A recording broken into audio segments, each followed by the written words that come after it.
टी20 के कप्तान सुलेमान अली आगा ने वेस्टइंडीज को सख्त खरीफ करार दे दिया। पाकिस्तान के टी20 क्रिकेट टीम के कप्तान सुलेमान अली आगा ने वेस्टइंडीज को सख्त खरीफ करार दे दिया। मीडिया से गुफ्तगू में सुलेमान अली आगा का कहना था कि वेस्टइंडीज के खिलाफ सीरीज आसान नहीं, कामयाबी के लिए हर शोबे में अच्छी परफॉर्मेंस देना पड़ेगी।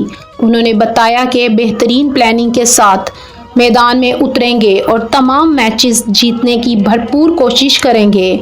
सुलेमान अली आगा ने कहा कि अमेरिका में मौसम गर्म है, ट्रेनिंग सेक्शन भरपूर किया है जिसमें पार्डर बैटिंग पर तवज्जो ज़्यादा रखी है। उन्होंने कहा कि एशिया कप और वर्ल्ड कप को सामने रखते हुए वेस्टइंडीज़ के खिलाफ सीरीज़ अहम है, जबकि टी20 में मेज़बान टीम की बैटिंग काफ़ी जारहाना होती है।